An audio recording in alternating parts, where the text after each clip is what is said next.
बारे में बता दूं। हाँ,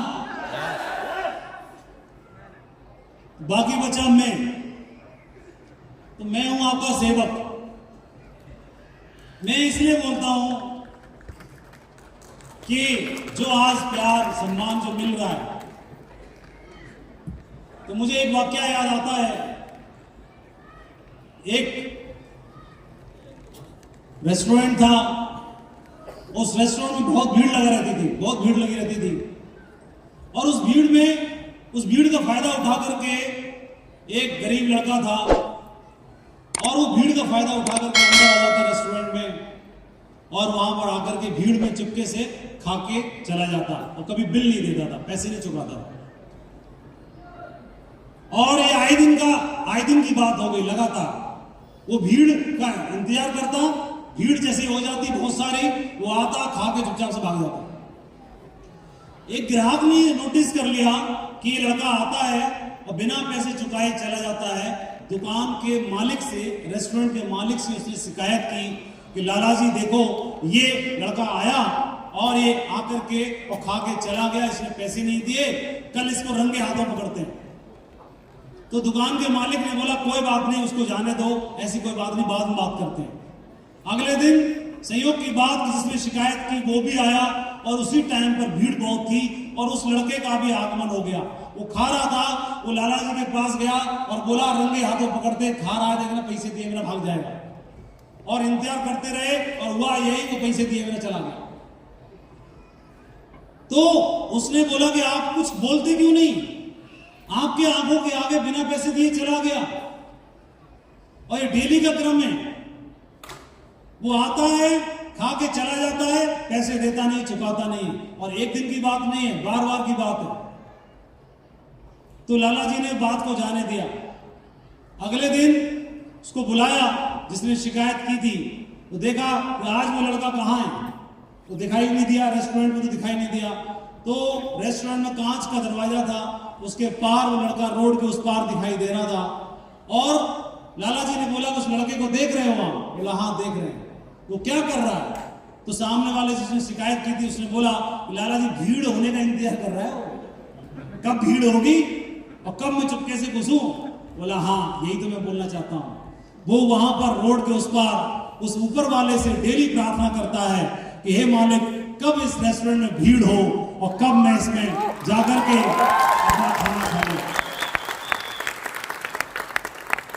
तो लाला जी सोचे कि लाला जी की वजह से भीड़ है,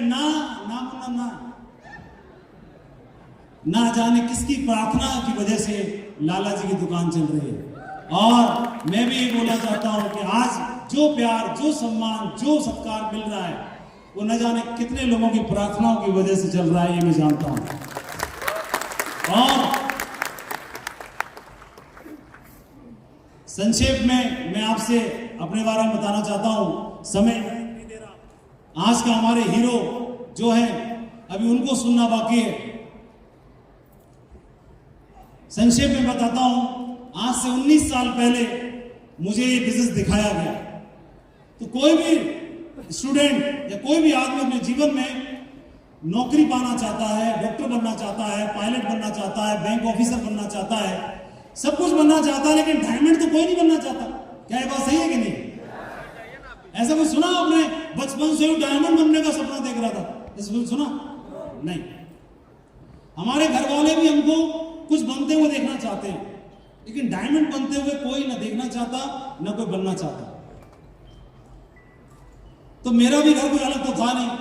मेरे पिताजी सरकारी नौकरी में, दादाजी सरकारी नौकरी में, और उन्होंने सपना संजो लिया कि इसको भी सरकारी नौकरी होनी चाहिए। तो मैं पढ़ाई कर रहा था, उसी दरमियान में ये बिजनेस देखने का मौका मिला। तो कोई भी लेना नहीं चाहता, ये बिजनेस को कोई लेना नहीं चाहता कि हाँ मैं तो बचपन से इंतजार कर रहा था इस सेब शॉप का, और दे दो दे दो दे दो। ये तो जबरदस्ती को दे सकता है, लेता कोई नहीं है, कोई नहीं लेता, जबरदस्ती पकड़ा जाता है। अरे ले लो ले लो ले लो ले लो ले लो, कोई दोस्त, कोई मेरे रिश्तेदार, कोई पड़ोसी, कोई ये कोई वो, तो पकड़ा देता जबरदस्ती। अरे मैं हूं, ले लो, मैं हूं, डायमंड दो तो डायमंड दो तो डायमंड ले लो। अरे आपने तो चेहरे पे लिखा है डायमंड हो आपको। जो बता रहा चेहरे पे लिखा है वो भी डायमंड नहीं बना, लेकिन बोल रहा आप डायमंड हो। ऐसी मेरी भी शुरुआत हुई और मुझे बिजनेस को दिखा दिया गया और इस बिजनेस को मैंने ज्वाइन कर लिया और करना शुरुआत किया, लेकिन मजा नहीं आ रहा था। मजा इसलिए नहीं आ रहा था, कोई जुड़ ही नहीं रहता था, चेक आ नहीं रहा। तो कुछ जुड़े नहीं और चेक नहीं आ रहे तो मजा आता है क्या? तो मजा नहीं आ रहा था। और जब मजा नहीं आएगा तो कौन करेगा? मजा नहीं आ रहा था, छोड़ो अभी। लेकिन मजा कैसे आया वो बताना चाहता हूं। मैं इस बिजनेस को बड़े मन से नहीं कर पा रहा था, मजा नहीं आ रहा था, लेकिन मैंने इस बिजनेस को कैसे किया। मैं इस बिजनेस को करने के लिए मैं ट्रेनिंग में गया, मुझे बताया कि माधव जी इस बिजनेस को आपने कर लिया है तो इसकी ताकत को, इसकी पावर को समझो, इसकी ताकत को, पावर को समझो। तो मेरे को उन्होंने ट्रेनिंग के लिए प्रमोट किया। मैं ट्रेनिंग में गया, उसी समय पर बीएड करने के बाद मेरे गवर्नमेंट जॉब वगैरह की प्रोसेस हो गई, बेसिक एजुकेशन में टीचर होने की तैयारी हो गई। उसी टाइम पे बिजनेस मैंने ज्वाइन कर लिया और उसी टाइम पर मेरे को प्रमोशन करके ट्रेनिंग में भेज दिया गया। तो ट्रेनिंग में जो अटेंड करने के लिए गया तो मेरे को, मैं पूरी ट्रेनिंग अटेंड कर रहा था और ट्रेनिंग में जाकर के मैंने कहानी सुनी ट्रेनिंग में। तो क्या वो कहानी आप सुनना चाहते हो? ऐसे नई नहीं है, बहुत पुरानी है और आपने कम से कम 25 बार सुनी होगी, लेकिन 26वीं बार आज ढंग से सुननी है। क्योंकि अगर 25 बार सुनी और फिर भी समझ में नहीं आई तो 26वीं बार सुनना जरूरी है कि नहीं? इसलिए तो मेरे को कहानी सुनाई कि माधव जी, एक बार एक नदी के किनारे बहुत सारे बंदर बंदरिया पेड़ों के ऊपर खेल रहे थे और उसी दरमियान वहां पर एक आकाशवाणी हुई और आकाशवाणी में बोला गया कि अब से आज की जो शुभ घड़ी है वो सैकड़ों सालों में एक बार एक घड़ी आती है, शुभ घड़ी। ऐसी शुभ मुहूर्त, शुभ घड़ी कभी कभी वर्षों बाद बनता है और आज की शुभ घड़ी में और इस मुहूर्त में कोई भी इसमें से बंदर बंदरिया इस नदी में छलांग लगाएगा तो इस शुभ घड़ी में वो खूबसूरत सा राजकुमार या खूबसूरत सी राजकुमारी बन जाएगा। ऐसे आकाशवाणी हुई। ये आकाशवाणी को सब लोगों ने सुना, सारे बंदरों ने सुना, बंदरिया ने सुना, सब ने सुना और उसमें से एक बंदर को पता नहीं क्या सूझा, कोई नहीं हिला, कान से सुनकर सबने दूसरे से निकाल दिया। कैसे निकाल दिया? जैसे स्टेज से माइक पे आकाशवाणी वो करते हो आप लोग संडे के प्लान में, अगर आपने कर लिया तो 8 से 10 साल में डायमंड बन जाओगे, ऐसे तो बताते हैं। तो माइक पे आकाशवाणी होती, किसी के कान में जो नहीं रहती गजब। लेकिन कोई ऐसा होता है जो जंप मार देता है। तो एक बंदर ने जंप मार दी और जंप मारने के बाद एक सुंदर सा राजकुमार बन गया।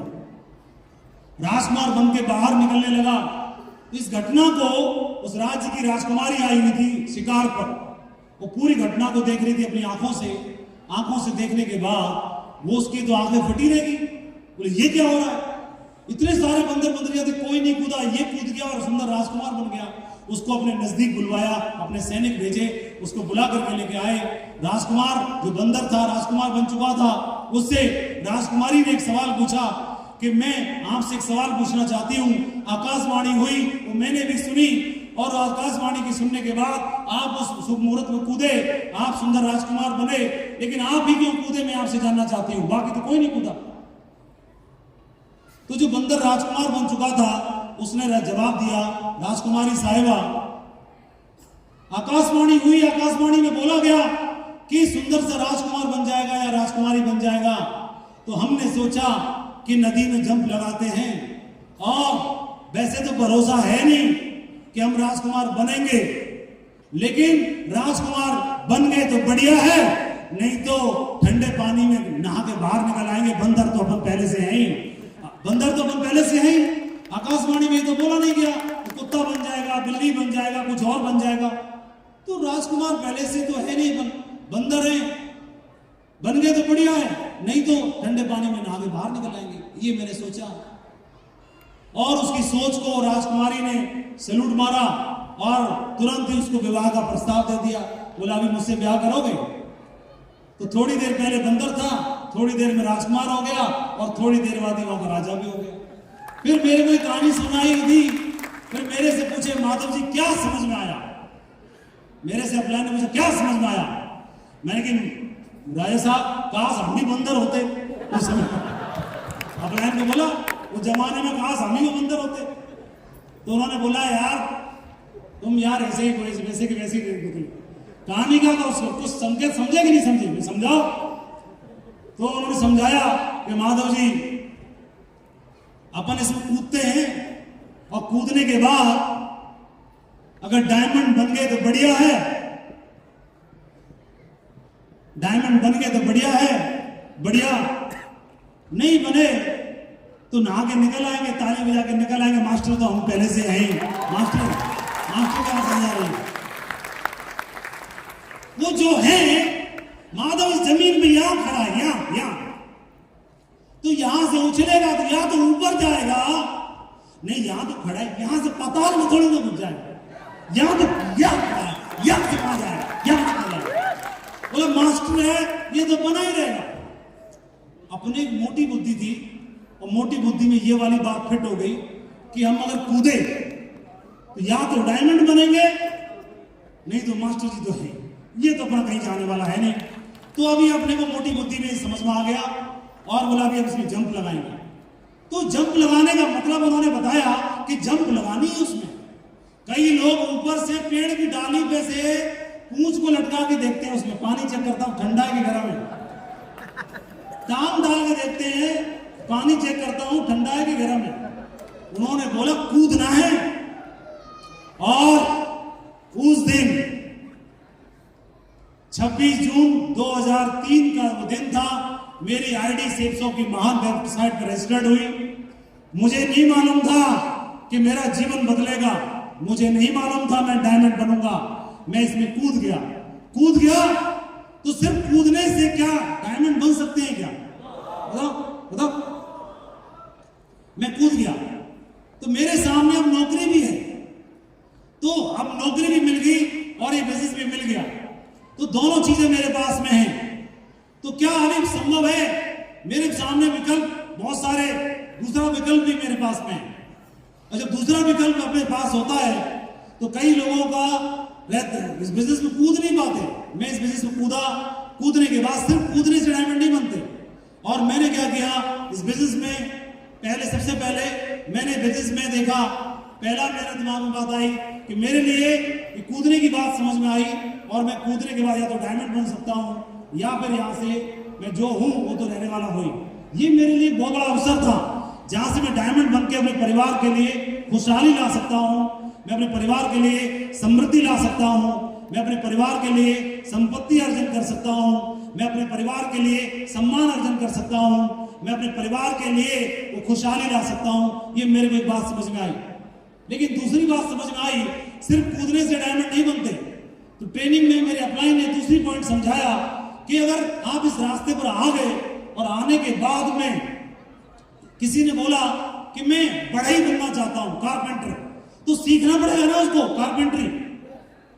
डॉक्टर बनना चाहता तो सीखना पड़ेगा ना उसको। ये म्यूजिक ऑपरेट करना है तो सीखना पड़ेगा ना, बोलो। तो मेरे को बोला कि माधव जी इस बिजनेस में आप आ गए और कूद तो गए, अब इस बिजनेस को कैसे करें? ज्वाइन तो कर लिया ना, कर लिया कि नहीं कर लिया? बताओ ना, कर लिया कि नहीं कर लिया? आ गए कि नहीं आ गए? अरे आ गए ना, आ गए। अब इस बिजनेस को कैसे करें? मैं आपसे पूछना चाहता हूं कैसे करें? ऐसे करें, ऐसे करें, ऐसे करें, ऐसे करें, ऐसे करें, ऐसे करें कि हो ही नहीं। ऐसे करें बिजनेस को? कूद तो गए, पूंछ हिलाएं केवल ऊपर से पानी चेक करें, कैसे करें इस बिजनेस को? ऐसे करें, ऐसे करें, ऐसे करें, ऐसे करें कि हो ही तो। और 3 साल बाद, 2 साल बाद, 4 साल बाद बोले हम भी किसी कंपनी में थे, बोले सेफ सब में वाली में हम भी थे, कुछ ना हुआ, एक चेक आया था बस, कुछ ना हुआ। ऐसे करें, कैसे करें? आप सब बुद्धिजीवी बैठे हैं, कैसे करें? डूब कर ऐसे करें कि हो ही ना, या इसको ऐसे करें, ऐसे करें, ऐसे करें, ऐसे करें, ऐसे करें, ऐसे करें, ऐसे करें कि हो ही जाए? कैसे करें? ये समझ में आ गया कि ऐसे करना है कि हो ही जाए, और इसके लिए मेरे को अपने आप को तैयार करना था, सीखना था, और सीखने के लिए मेरे को बताया गया कि कोई भी मीटिंग, कोई भी ट्रेनिंग, कोई भी किताब, कोई भी टूल्स, कोई भी मौका हो जहां पर अपने आप को तैयार करना पड़ेगा, अगर तैयार कर दिया तो मैं इस बिजनेस में जो मैंने सपना देखा है डायमंड बनने का, वो ये हर हाल में पूरा होगा, हर हाल में पूरा होगा। ये दूसरी बात समझ में आई। तीसरी बात कि आपने कूद भी गए और सीख भी लिया, मैं इस रास्ते पर रास्ता चुन लिया, ये हाईवे रास्ता भी बढ़िया है, और मैं आगे खड़ा भी हो गया, अब मैं बन जाऊंगा डायमंड। मैं सीख भी गया, चलना भी मेरे को आ गया, लेकिन मैं चलूंगा ही ना तो डायमंड कहां से बनूंगा?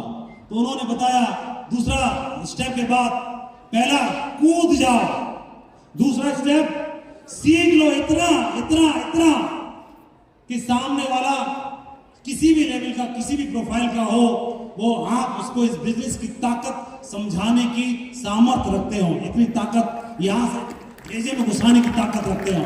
ये बिजनेस वैसे भी दूसरों को समझाने का नहीं है, ये बिजनेस पूरा खुद को समझाने का है, यहाँ इसमें समझाने का है। ये बिजनेस दूसरों को समझाने का नहीं है, खुद को समझाने का है। और इसीलिए मैं बोलता हूं कि जब तक यहां से भरोसा ना हो किसी को फंसाना मत, और जिस दिन यहां से भरोसा हो जाए किसी को छोड़ना भी मत। और भरोसा हुआ यहां से। तीसरा उन्होंने बोला कि माधव जी एक्शन प्लान डाल देना। क्या एक्शन प्लान? आए तो बस, नहीं तो नेक्स्ट, आए तो बस, नहीं तो बस, आए तो बस, नहीं तो नेक्स्ट, करते जाना, पलटते जाओ, पलटते जाओ, पलटते जाओ, पलटते जाओ, पलटते जाओ, पलटते जाओ, पलटते जाओ। और मैं एक्शन प्लान डाल देने का काम कर दिया।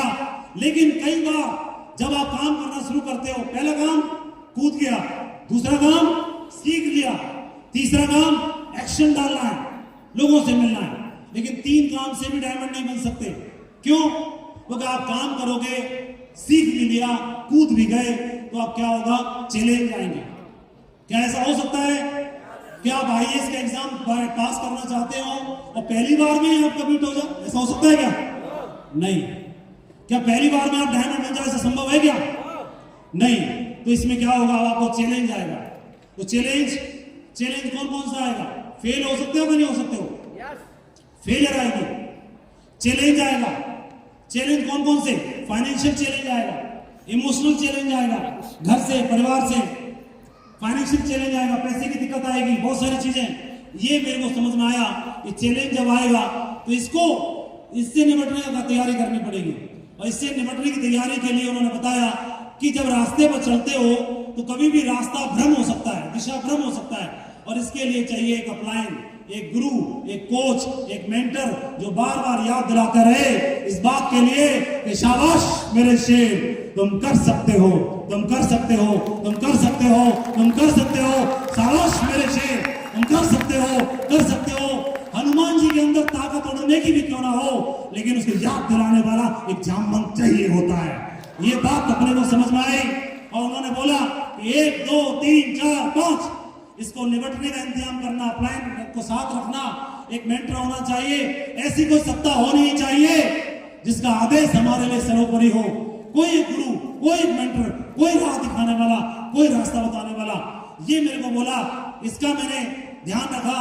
मेरे ग्रेट मेंटर नरसिंह ग्रेवाल जी के साथ में हमेशा बना रहा, और उसकी वजह से कई बार मेरे को फेलियर आती थी, कई बार चैलेंज आता था, कई बार बिजनेस बढ़ता नहीं था, कई बार चेक आते नहीं थे, कई बार इमोशनल चैलेंज आता था, कई बार मम्मी बोलती थी बेटा तू क्या कर रहा है, कई बार नौकरी में डांट पड़ती थी, कई बार वो रजिस्टर उठा के ले जाते थे, कई बार पैसे का चैलेंज आता था, कई बार लेग नहीं चल रही है, कई बार डाउनलाइन के लोग भी नेगेटिव बात करते थे, कई बार कोई अपलाइन में मेरे थे सीनियर, वो भी कंपनी छोड़ के चले गए।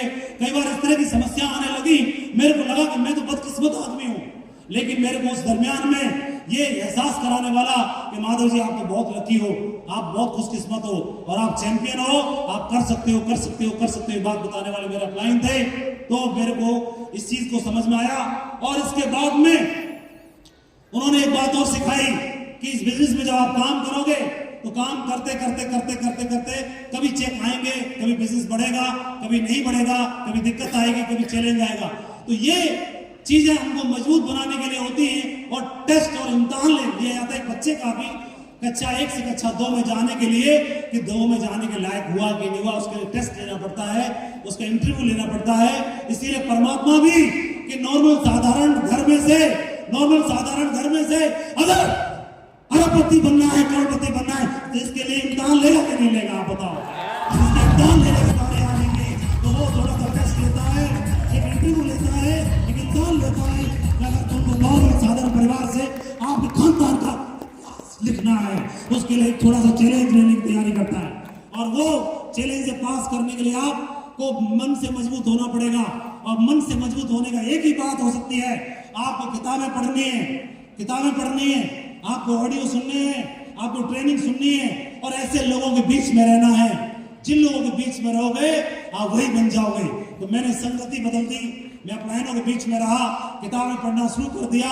पहला पॉइंट, दूसरा पॉइंट, तीसरा पॉइंट, चौथा पॉइंट, पांचवा पॉइंट और छठवां पॉइंट, ये जब मेरे साथ होने लगा तो मेरा बिजनेस चलने लगा।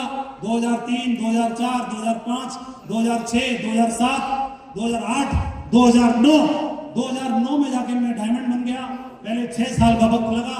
2003 से लेके 2009 में मैं 6 साल में डायमंड बन गया। लेकिन पहले 6 साल में मैं अकेला डायमंड बना, अगले 6 साल में मेरी टीम में 100 डायमंड हो गए और अगले 6 साल में मेरी टीम में 400 डायमंड हो गए। और आपने सुना होगा राय ड्रीमर्स टीम के 500 डायमंड सिंगापुर स्टार क्रूज की यात्रा पर जाने वाले हैं। आज आप सब लोगों के सहयोग की वजह से, आप दमदार लीडर्स की वजह से इस टीम में 500 डायमंड बन गए हैं। लेकिन 500 डायमंड बनाने का ना हमारा कभी सपना था, न कभी है, न कभी रहेगा।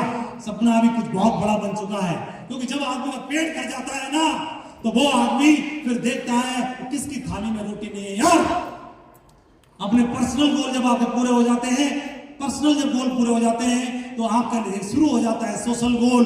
और सोशल गोल का मतलब है कि मेरे भाई, मेरे साथी जिन्होंने रात दिन एक कर दिया, उनकी आईडी पे भी अब डायमंड आना चाहिए, उनके आईडी पर भी अब टैपिंग का चेक आना चाहिए, उनके घर में भी लग्जरी कार आना चाहिए। और हम और हमारे सभी सीनियर लीडर्स का एक ही मिशन है कि जो भी मेहनत करना जानता है, जो भी मेहनत कश है, जो अपने परिवार के नाम को बुलंदियों पर ले जाना चाहता है, उसके लिए जी जान लगा दो, लेकर जाना है। यही हमारे जीवन का मकसद है, यही राय का मकसद है। क्या आप लोग तैयार है? क्या भारत तैयार है? क्या बिहार तैयार है डायमंड बनने के लिए? दोस्तों मैं आप सबका आह्वान करता हूँ, मंच आपका आह्वान करता है। बिहार की पूरी लीडरशिप बहुत दमदार है, हमें सबके ऊपर गर्व है। आप सबके बीच में आकर के बहुत ही अच्छा लगा, बहुत ही प्यार दिया आपने, बहुत ही प्राउड महसूस हुआ। मैं आपको बहुत बहुत शुभकामनाएं देना चाहता हूँ, मेरी ओर से बहुत बहुत शुभकामनाएं। Thank you very much, wish you all the best and go diamond. Thank you very much.